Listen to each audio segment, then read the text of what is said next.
En 1961, el joven heredero de una de las familias más ricas e influyentes del mundo desapareció misteriosamente en tierras de selvas vírgenes y tribus primitivas. Michael Rockefeller, con tan solo 23 años, había emprendido una aventura de exploración en Papúa Nueva Guinea. Sin embargo, este viaje se convirtió inesperadamente en una historia de misterio y horror. Lo que comenzó como un viaje rutinario en una embarcación aquella mañana, en pocas horas se convirtió en uno de los casos de desaparición más famosos de la historia. Pero, ¿cómo podía un Rockefeller desaparecer sin dejar rastro en un río tropical? ¿Acaso se ahogó desesperadamente en un océano infestado de tiburones? ¿O sufrió un destino mucho más oscuro, siendo devorado por una tribu caníbal? Estas preguntas siguen esperando respuestas desde entonces. Acompáñenme a examinar paso a paso la escalofriante historia de la desaparición de Michael Rockefeller y echemos un vistazo más de cerca a las teorías más comentadas. Michael Clark Rockefeller nació en una familia perteneciente a la élite de los Estados Unidos. Su padre, Nelson Rockefeller, era gobernador de Nueva York y su abuelo, John D. Rockefeller, fue uno de los empresarios más ricos de la historia. Michael, pese a esta vida privilegiada, era un joven que decidió dejar atrás su comodidad y lanzarse a la aventura. Apenas se graduó en la Universidad de Harvard, puso su mirada en tierras lejanas, especialmente en Papúa Nueva Guinea. Su objetivo era observar y documentar personalmente las culturas, obras de arte y la vida cotidiana de las tribus que vivían casi aisladas del mundo moderno. Particularmente le atraía la región de Asmat, situada en el suroeste, rodeada de bosques pantanosos y ríos. El nombre de esta región derivaba del pueblo Asmat, famoso tanto por sus magníficas obras de talla en madera como por sus rituales de cacería de cabezas y canibalismo. Sí, Michael Rockefeller deseaba ver con sus propios ojos un mundo alejado de la civilización, donde las personas conservaban los cráneos de sus enemigos como trofeos y realizaban sangrientos rituales. Al llegar el año 1961, Michael ya había realizado 2 expediciones a estas tierras, entonces conocidas como la Nueva Guinea Neerlandesa, bajo dominio colonial holandés. En la primera ocasión participó, junto a un equipo de antropólogos, en la filmación de un documental etnográfico en aldeas montañosas remotas. En la segunda, regresó a la región de Asmat con el objetivo de recolectar arte tribal. Este joven coleccionista soñaba con exhibir las esculturas y máscaras Asmat que había reunido en el Museo de Arte Primitivo de New York, cuya creación él mismo ayudó a impulsar. Pero, ¿quién podría haber imaginado que el nombre de Michael Rockefeller quedaría asociado, más que a una colección de arte, al enigma de una misteriosa desaparición? En noviembre de 1961, Michael Rockefeller intentaba cruzar una desembocadura del río en la costa de Asmat, junto con el antropólogo holandés Rene Wassing y 2 guías locales. La mañana del 17 de noviembre de 1961 partieron desde la desembocadura del río Betch hacia el mar en una estrecha y alargada embarcación tipo catamarán. Sin embargo, el clima se volvió repentinamente violento. Las mareas enfrentadas y el viento hicieron crecer rápidamente las olas, que golpeaban la embarcación. De pronto, una ola especialmente grande inundó el motor, dejándolo inutilizado, e inmediatamente volcó el bote. Michael y Wassing se aferraron al casco del bote volcado, mientras que los 2 jóvenes guías locales se lanzaron rápidamente al agua. Comenzaron a nadar hacia la costa a través de las turbias aguas donde el río se mezclaba con el mar, mientras Michael y Wassing esperaban desesperadamente ayuda, aferrados al bote invertido. Los guías locales eran nadadores fuertes, lucharon durante horas contra las aguas pantanosas cercanas a la costa, y finalmente, al anochecer, llegaron al pueblo de Agats, en la región de Asmat, donde dieron aviso para solicitar ayuda. Pero Michael y Wassing no tenían conocimiento de esto. Pasaron 2 noches aferrados al bote volcado en medio del mar desolado. Tras largas horas de hambre, sed e incertidumbre, cuando amaneció el día 19 de noviembre, su situación ya era crítica. Michael se dio cuenta de que la embarcación a la que se sujetaban estaba siendo arrastrada mar adentro. La costa quizás no estuviera tan lejos, pero no se vislumbraba ayuda en el horizonte. Alrededor de las 8 de la mañana, Michael tomó una decisión radical. Se quitó la ropa excesiva, quedando solo en ropa interior. Ató 2 bidones vacíos de combustible alrededor de su cintura, improvisando así un flotador, y se lanzó a nadar hacia la costa. Wasing observó con desesperación cómo la silueta de su compañero se alejaba en el horizonte. Michael avanzaba con brazadas decididas hasta que su figura se perdió gradualmente, confundida en la bruma que apenas dejaba distinguir la silueta de los árboles costeros. Ese fue el último momento en que Michael Rockefeller fue visto con vida. Wasing se había quedado solo, desconociendo por completo el destino de Michael. Esa misma tarde, un avión de búsqueda localizó desde el aire la embarcación volcada y a Wasing, pero Michael ya no estaba allí. A la mañana siguiente, el 20 de noviembre, una lancha de rescate recogió a Rene Wasing con vida. Ahora, todas las miradas se volcaron en la búsqueda del joven estadounidense adinerado. La noticia de la desaparición de Michael rápidamente acaparó titulares internacionales. Su padre, Nelson Rockefeller, junto con su hermana Mary, volaron inmediatamente a Nueva Guinea en un avión privado. Las autoridades coloniales neerlandesas y estadounidenses pusieron en marcha una gigantesca operación de búsqueda y rescate. Barcos, aviones, helicópteros y cientos de voluntarios locales rastrearon minuciosamente durante semanas las costas, los deltas de los ríos y las zonas pantanosas. Sin embargo, no se encontró ni el más mínimo rastro de Michael ni de su cuerpo. El 24 de noviembre, una semana después de su desaparición, los funcionarios neerlandeses anunciaron que ya no tenían esperanza de encontrar vivo a Michael, aunque la familia Rockefeller intentó mantener cierta esperanza diciendo: si logró alcanzar la costa, aún podría estar vivo.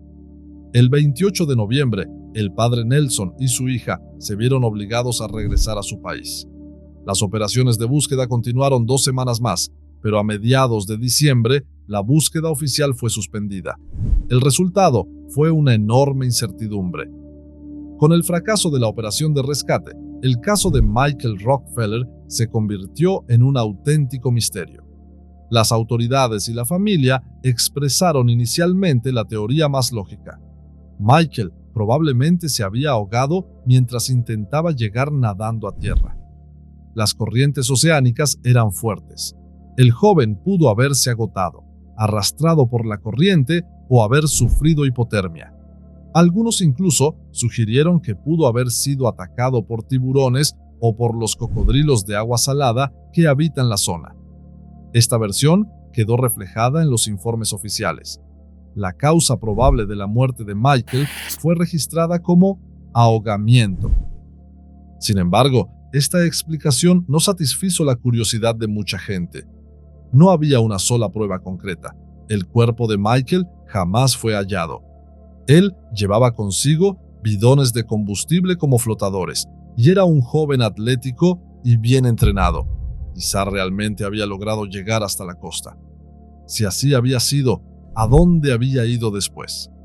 Las posibilidades que venían a la mente eran aún más aterradoras.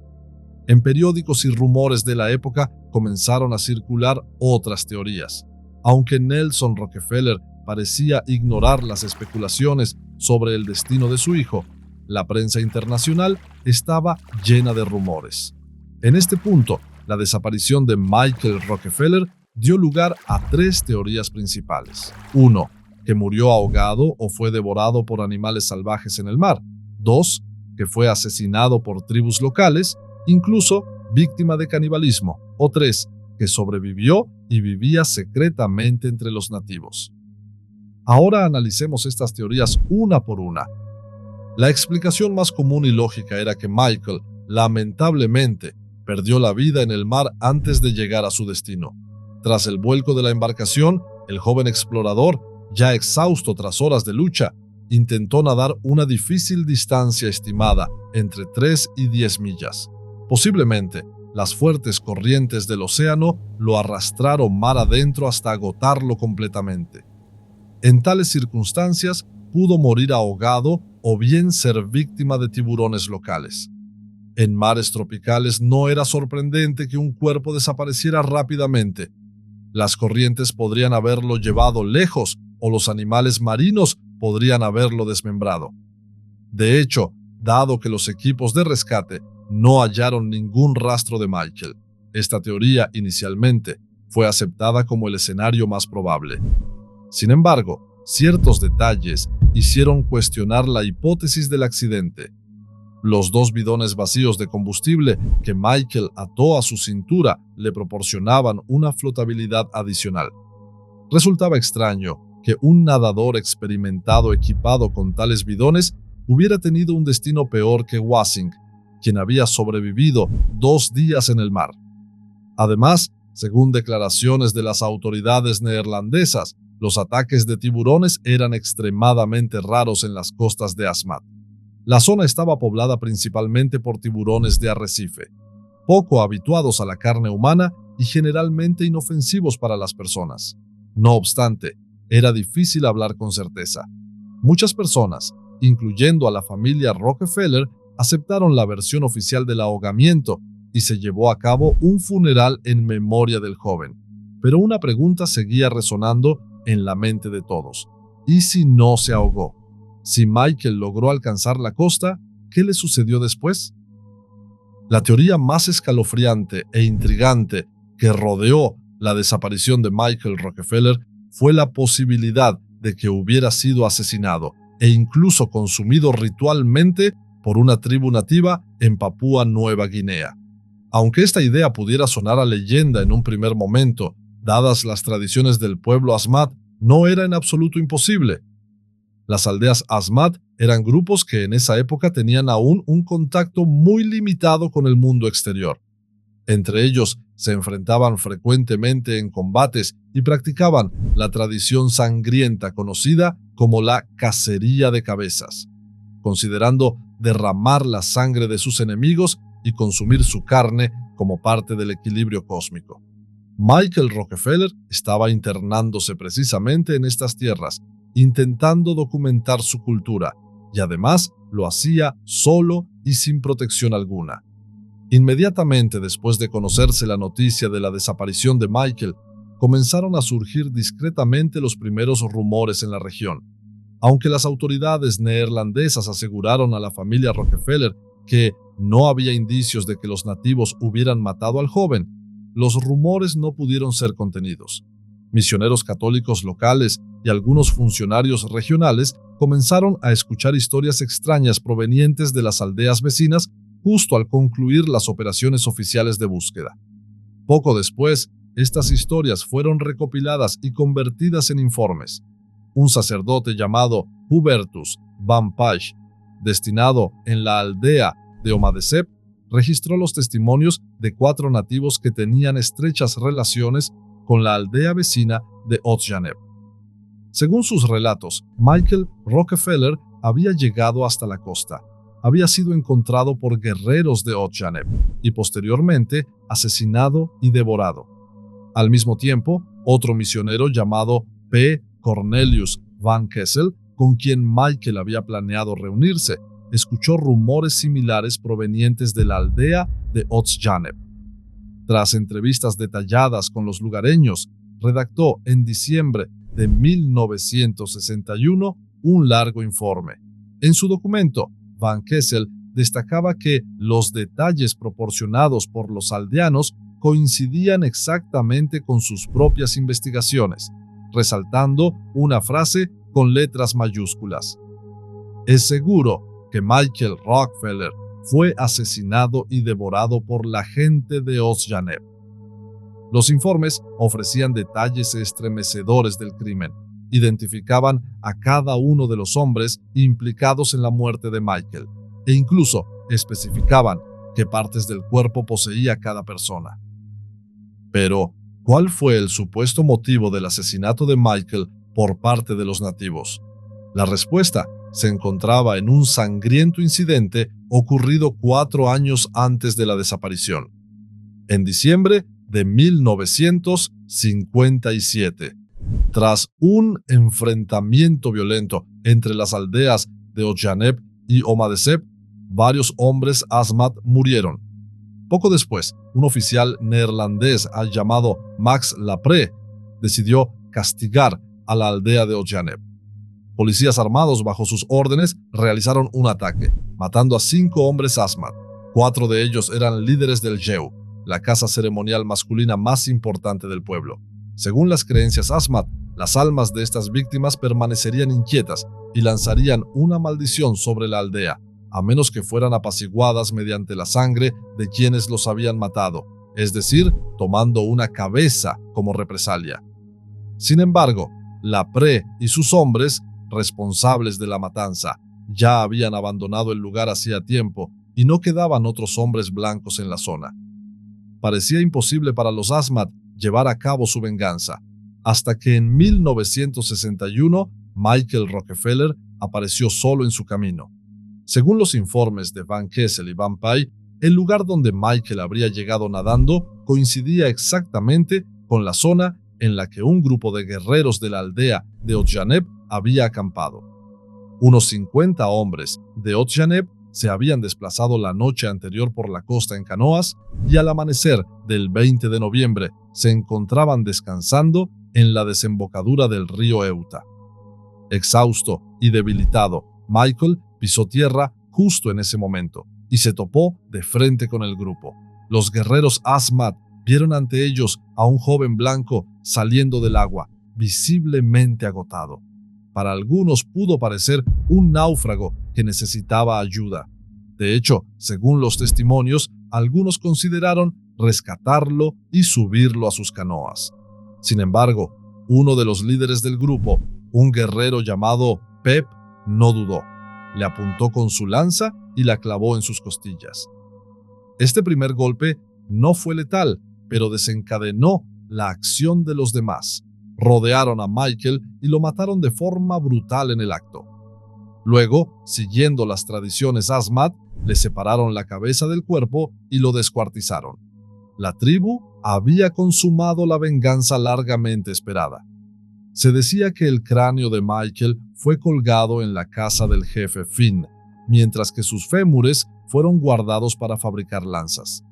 También se contaba que su carne fue cocinada y consumida en una ceremonia ritual, una práctica que, en la cultura guerrera Asmat, servía para absorber la fuerza del enemigo.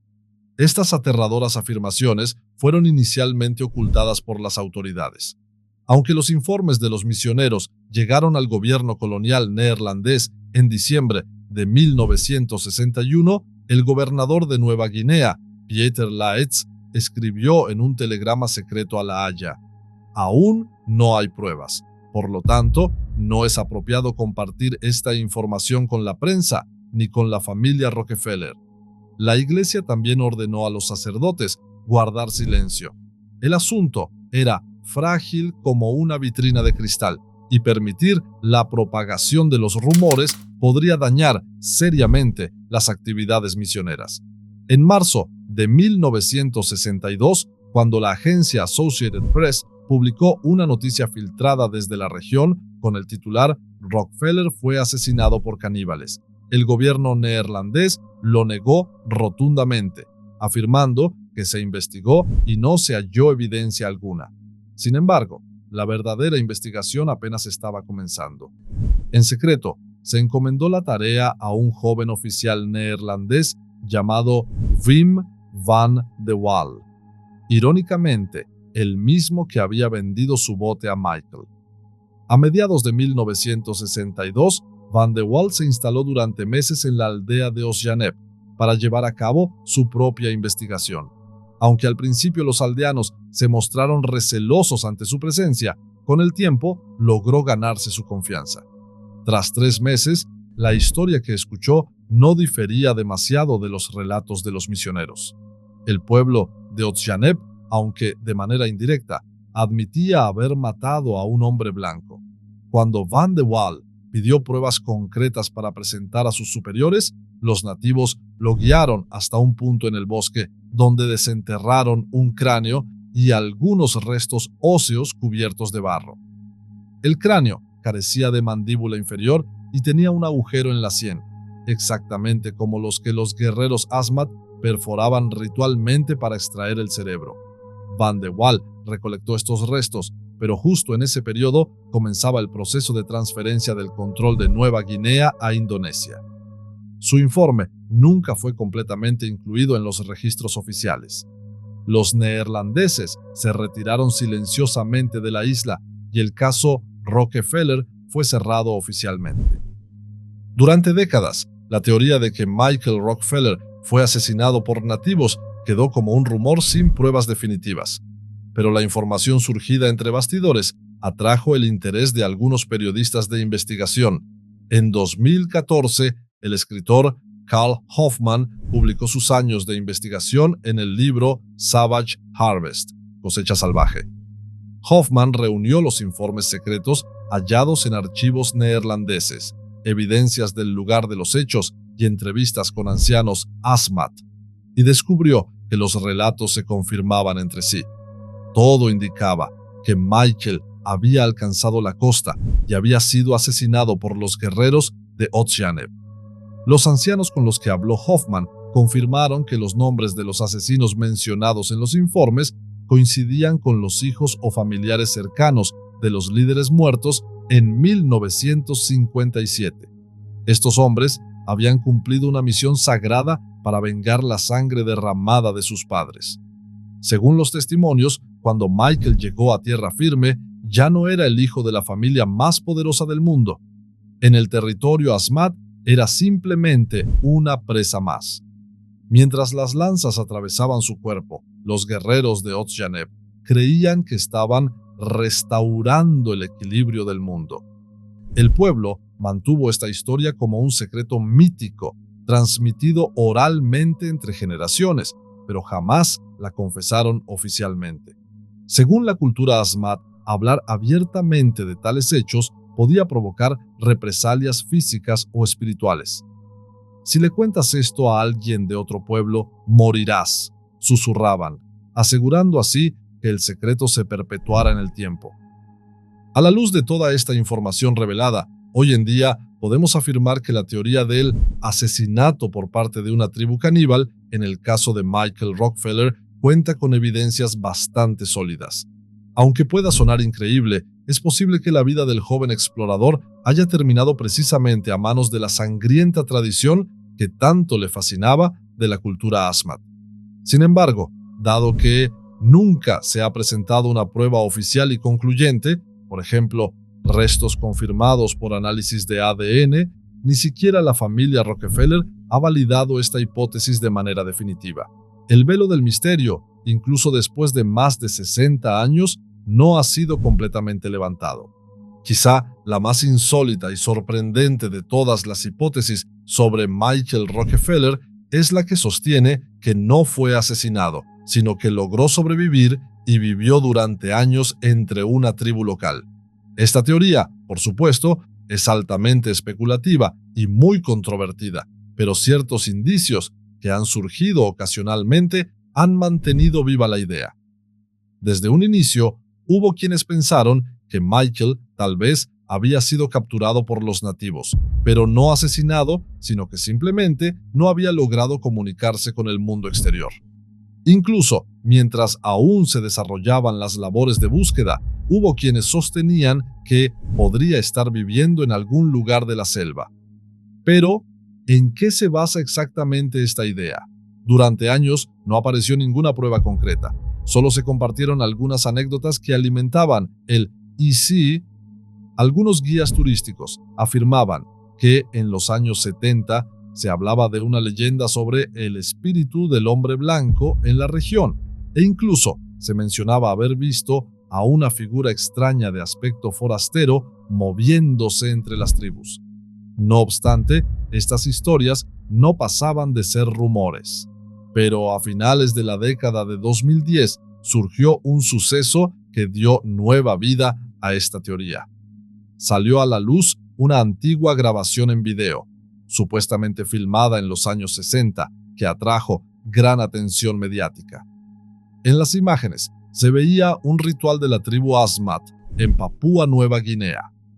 Entre las personas que aparecían en la toma había un hombre de piel blanca, cubierto con pinturas de guerra y portando una lanza.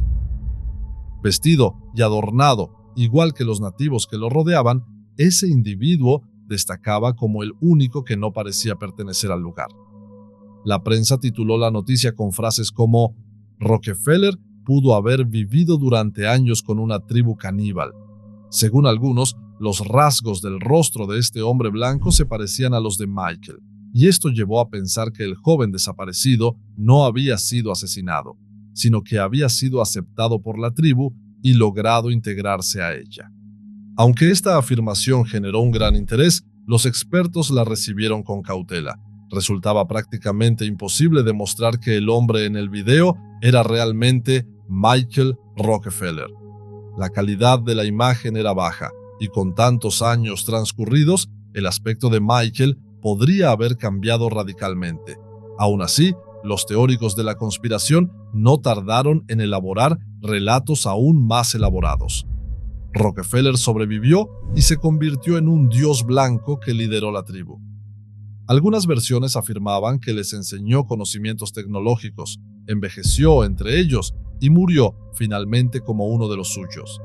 Sin embargo, desde una perspectiva basada en datos concretos, esta hipótesis parece más una fantasía del tipo ¿y si la leyenda fuera cierta? Además, si se tiene en cuenta la estructura social y cultural de los Asmat, donde el equilibrio entre hombres y mujeres, así como las tradiciones de venganza, tienen un gran peso, parece muy improbable que un extranjero pudiera vivir largo tiempo entre ellos sin ser notado o sin alterar gravemente el orden tradicional. Aún así, la aparición de aquel video dejó tras de sí muchas interrogantes. Por un lado, en algunos documentales antiguos podían escucharse declaraciones de aldeanos de Ochanep insinuando que habían matado a Michael, e incluso se reportó que un anciano se jactó diciendo «Nos comimos a Rockefeller». Si eso era cierto, ¿quién era entonces el hombre blanco que aparecía en las imágenes? Tal vez se trataba de otro antropólogo o misionero que se encontraba en la región en esa época. O quizás simplemente un miembro Asmat con la piel más clara, distorsionado por los efectos de la luz. Lo cierto es que la teoría de que Michael Rockefeller sobrevivió continúa siendo una historia atractiva dentro de la cultura popular. Especialmente en redes sociales y foros de Internet, de vez en cuando resurge la leyenda del hombre blanco entre los salvajes, como si se tratara del verdadero Tarzán. Sin embargo, ninguna de estas historias ha logrado ofrecer una alternativa con evidencias reales que desafíe de manera sólida la teoría del asesinato por una tribu caníbal. A pesar de las décadas transcurridas, el destino final de Michael Rockefeller sigue sin esclarecerse por completo. Aunque los registros oficiales lo dan por muerto, la falta de certeza sobre la forma en que murió mantiene viva la fascinación por el caso. Por un lado, tenemos una tragedia simple, la desaparición en el mar. Por otro, un escenario que despierta tanto curiosidad como horror, el asesinato a manos de una tribu. Esta dualidad ha convertido la desaparición de Rockefeller en uno de los enigmas más cautivadores de la historia moderna. Se han escrito libros, se han filmado documentales e incluso se han montado obras de teatro. Con el paso de los años, la historia de Michael ha alcanzado el estatus de leyenda cultural, desde programas de televisión presentados por Leonard Nimoy hasta incontables artículos de prensa. Hoy, con la información disponible, es posible llegar a una conclusión razonable. Michael Rockefeller, con alta probabilidad, perdió la vida de forma trágica en tierras Asmat. Los informes de los misioneros y las investigaciones realizadas en la década de 2010 respaldan con fuerza la teoría de que fue asesinado por una tribu. Pero como las autoridades nunca dijeron oficialmente sí, esto fue lo que ocurrió, aún queda un margen de duda en la mente de muchos. Tal vez algún día se descubran sus restos en los fangosos bosques de Papúa y se confirme su identidad mediante pruebas de ADN. O tal vez algún grupo indígena revele finalmente toda la verdad. Hasta entonces, la desaparición de Michael Rockefeller seguirá siendo objeto de debate. Esta historia, en el fondo, simboliza el choque entre dos mundos. Un joven del siglo XX moderno, rico y educado, y una comunidad que vivía en condiciones similares a la Edad de Piedra, con creencias ancestrales profundamente arraigadas. El resultado es un misterio que plantea más preguntas que respuestas. ¿Y tú? ¿Te atreverías a dejar atrás la civilización para lanzarte a una aventura como esta? ¿Cuál de las teorías sobre el destino de Michael Rockefeller crees que es la verdadera? Tal vez la verdad nunca llegue a conocerse por completo y este secreto permanezca eternamente oculto en las oscuras aguas de los ríos de Papúa Nueva Guinea. Pero hay algo indudable. La trágica aventura de Michael Rockefeller, con su halo de misterio, seguirá alimentando la imaginación humana durante muchos años más.